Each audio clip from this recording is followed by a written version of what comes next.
Namaste devotees. Lord Ahobala Narasimha is Swayambhu Narasimha. In this video, I am going to chant a very powerful Lord Ahobala Narasimha mantra.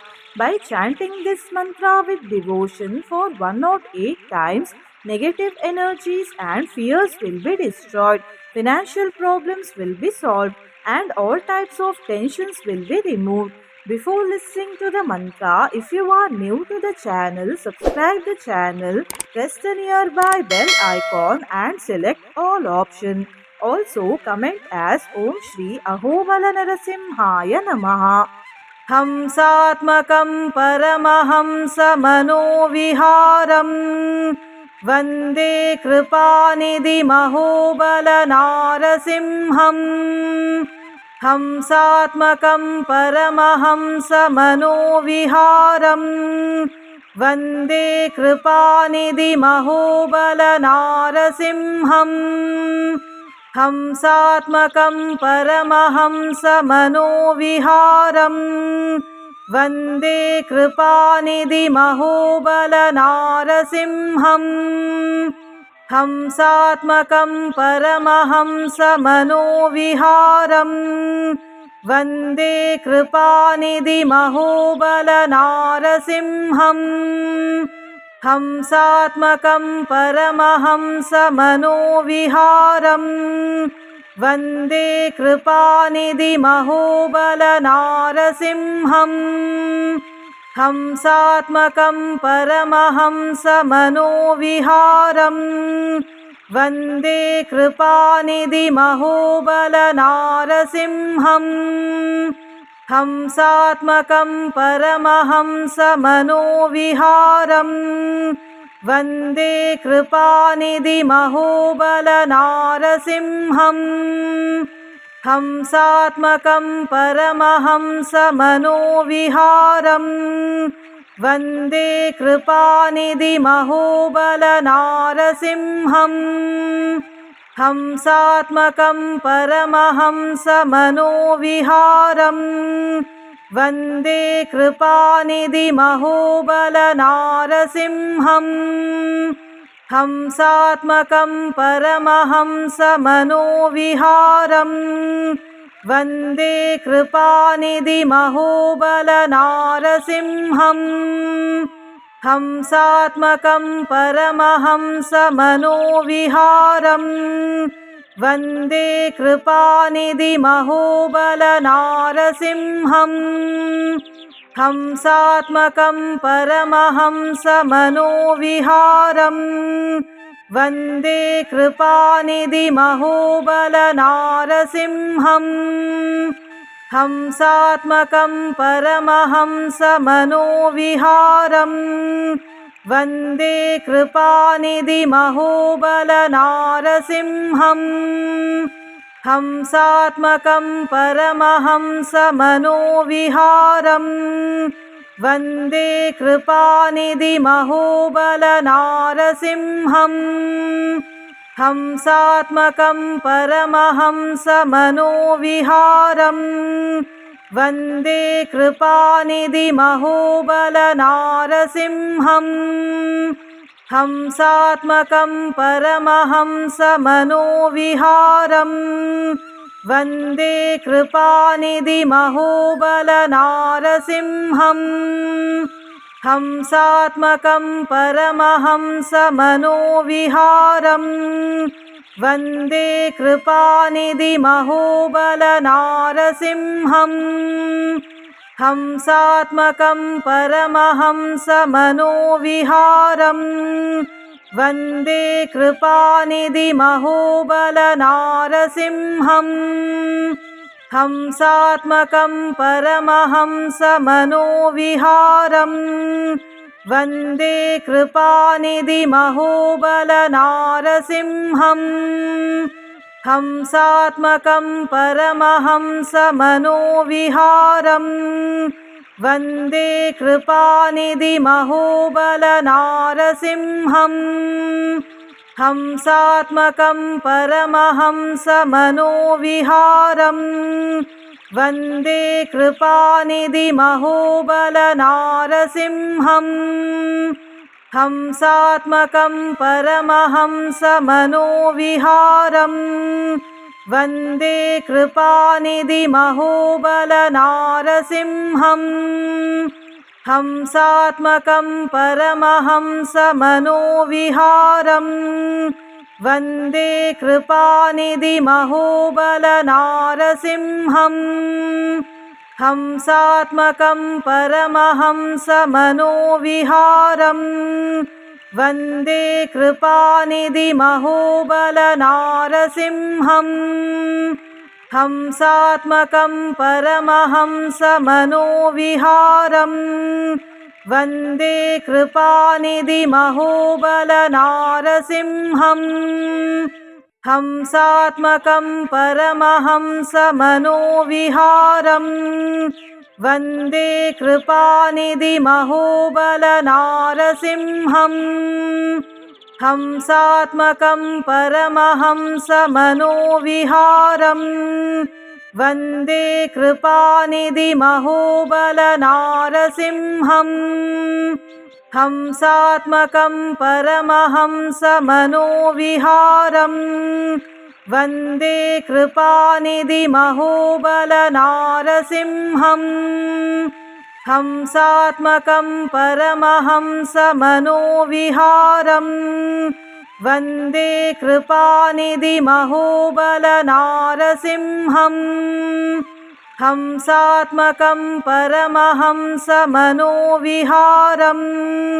वन्दे कृपानिधिमहोबलनारसिंहम् हंसात्मकं परमहंसमनोविहारम् वन्दे कृपानिधिमहोबलनारसिंहम् हंसात्मकं परमहंसमनोविहारम् वन्दे कृपानिधिमहोबलनारसिंहम् हंसात्मकं परमहंसमनोविहारम् वन्दे कृपानिधिमहोबलनारसिंहम् हंसात्मकं परमहंसमनोविहारम् वन्दे कृपानिधिमहोबलनारसिंहम् हंसात्मकं परमहंसमनोविहारम् वन्दे कृपानिधिमहोबलनारसिंहम् हंसात्मकं परमहंसमनोविहारम् वन्दे कृपानिधिमहोबलनारसिंहम् हंसात्मकं परमहंसमनोविहारम् वन्दे कृपानिधिमहोबलनारसिंहम् हंसात्मकं परमहंसमनोविहारम् वन्दे कृपानिधिमहोबलनारसिंहम् हंसात्मकं परमहंसमनोविहारम् वन्दे कृपानिधिमहोबलनारसिंहम् हंसात्मकं परमहंसमनोविहारम् वन्दे कृपानिधिमहोबलनारसिंहम् हंसात्मकं परमहंसमनोविहारम् वन्दे कृपानिधिमहोबलनारसिंहम् हंसात्मकं परमहंसमनोविहारम् वन्दे कृपानिधिमहोबलनारसिंहम् हंसात्मकं परमहंसमनोविहारम् वन्दे कृपानिधिमहोबलनारसिंहम् हंसात्मकं परमहंसमनोविहारम् वन्दे कृपानिधिमहोबलनारसिंहम् हंसात्मकं परमहंसमनोविहारम् वन्दे कृपानिधिमहोबलनारसिंहम् हंसात्मकं परमहंसमनोविहारम् वन्दे कृपानिधिमहोबलनारसिंहम् हंसात्मकं परमहंसमनोविहारम् वन्दे कृपानिधिमहोबलनारसिंहम् हंसात्मकं परमहंसमनोविहारम् वन्दे कृपानिधिमहोबलनारसिंहम् हंसात्मकं परमहंसमनोविहारम् वन्दे कृपानिधिमहोबलनारसिंहम् हंसात्मकं परमहंसमनोविहारम् वन्दे कृपानिधिमहोबलनारसिंहम् हंसात्मकं परमहंसमनोविहारम् वन्दे कृपानिधिमहोबलनारसिंहम् हंसात्मकं परमहंसमनोविहारम् वन्दे कृपानिधिमहोबलनारसिंहम् हंसात्मकं परमहंसमनोविहारम् वन्दे कृपानिधिमहोबलनारसिंहम् हंसात्मकं परमहंसमनोविहारम् वन्दे कृपानिधिमहोबलनारसिंहम् हंसात्मकं परमहंसमनोविहारम् वन्दे कृपानिधिमहोबलनारसिंहम् हंसात्मकं परमहंसमनोविहारम् वन्दे कृपानिधिमहोबलनारसिंहम् हंसात्मकं परमहंसमनोविहारम् वन्दे कृपानिधिमहोबलनारसिंहम् हंसात्मकं परमहंसमनोविहारम् वन्दे कृपानिधिमहोबलनारसिंहम् हंसात्मकं परमहंसमनोविहारम् वन्दे कृपानिधिमहोबलनारसिंहम् हंसात्मकं परमहंसमनोविहारम् वन्दे कृपानिधिमहोबलनारसिंहम् हंसात्मकं परमहंसमनोविहारम् वन्दे कृपानिधिमहोबलनारसिंहम् हंसात्मकं परमहंसमनोविहारम् वन्दे कृपानिधिमहोबलनारसिंहम् हंसात्मकं परमहंसमनोविहारम् वन्दे कृपानिधिमहोबलनारसिंहम् हंसात्मकं परमहंसमनोविहारम् वन्दे कृपानिधिमहोबलनारसिंहम् हंसात्मकं परमहंसमनोविहारम् वन्दे कृपानिधिमहोबलनारसिंहम् हंसात्मकं परमहंसमनोविहारम् वन्दे कृपानिधिमहोबलनारसिंहम् हंसात्मकं परमहंसमनोविहारम् वन्दे कृपानिधिमहोबलनारसिंहम् हंसात्मकं परमहंसमनोविहारम् वन्दे कृपानिधिमहोबलनारसिंहम् हंसात्मकं परमहंसमनोविहारम् वन्दे कृपानिधिमहोबलनारसिंहम् हंसात्मकं परमहंसमनोविहारम् वन्दे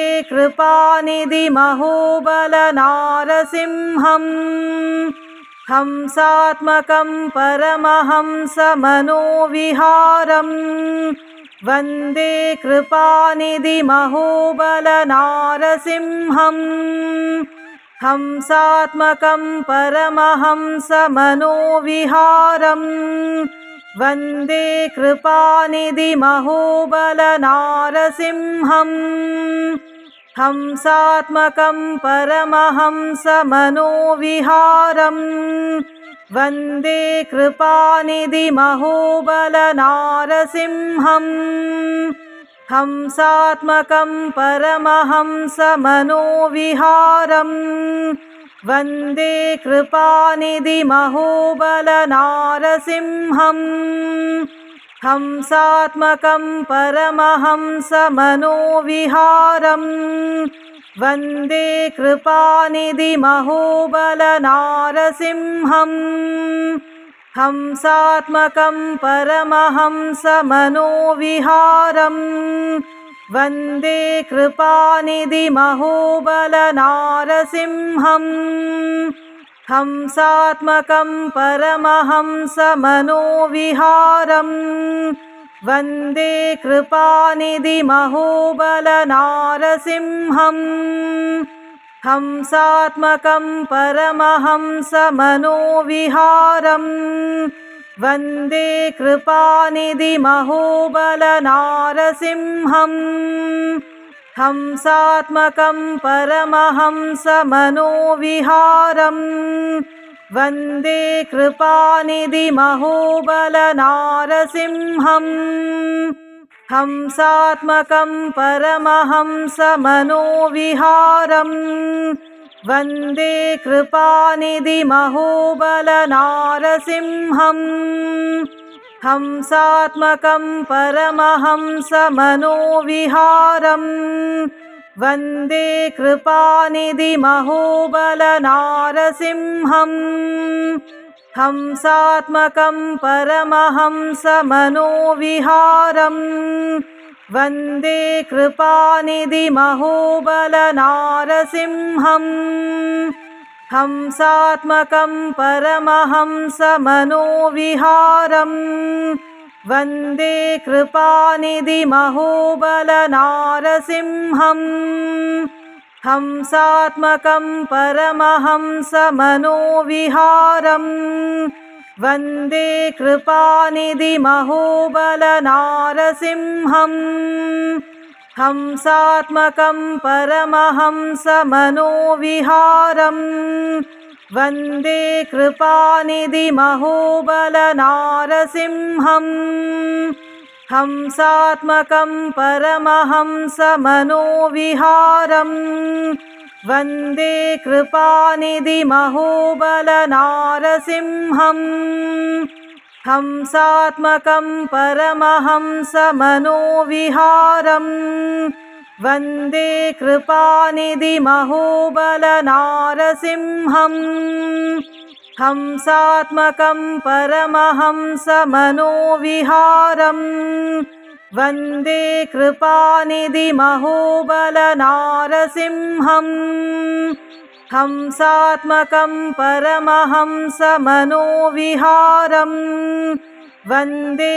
कृपानिधिमहोबलनारसिंहम् हंसात्मकं परमहंसमनोविहारम् वन्दे कृपानिधिमहोबलनारसिंहम् हंसात्मकं परमहंसमनोविहारम् वन्दे कृपानिधिमहोबलनारसिंहम् हंसात्मकं परमहंसमनोविहारम् वन्दे कृपानिधिमहोबलनारसिंहम् हंसात्मकं परमहंसमनोविहारम् वन्दे कृपानिधिमहोबलनारसिंहम् हंसात्मकं परमहंसमनोविहारम् वन्दे कृपानिधिमहोबलनारसिंहम् हंसात्मकं परमहंसमनोविहारम् वन्दे कृपानिधिमहोबलनारसिंहम् हंसात्मकं परमहंसमनोविहारम् वन्दे कृपानिधिमहोबलनारसिंहम् हंसात्मकं परमहंसमनोविहारम् वन्दे कृपानिधिमहोबलनारसिंहम् हंसात्मकं परमहंसमनोविहारम् वन्दे कृपानिधिमहोबलनारसिंहम् हंसात्मकं परमहंसमनोविहारम् वन्दे कृपानिधिमहोबलनारसिंहम् हंसात्मकं परमहंसमनोविहारम् वन्दे कृपानिधिमहोबलनारसिंहम् हंसात्मकं परमहंसमनोविहारम् वन्दे कृपानिधिमहोबलनारसिंहम् हंसात्मकं परमहंसमनोविहारम् वन्दे कृपानिधिमहोबलनारसिंहम् हंसात्मकं परमहंसमनोविहारम् वन्दे कृपानिधिमहोबलनारसिंहम् हंसात्मकं परमहंसमनोविहारम् वन्दे कृपानिधिमहोबलनारसिंहम्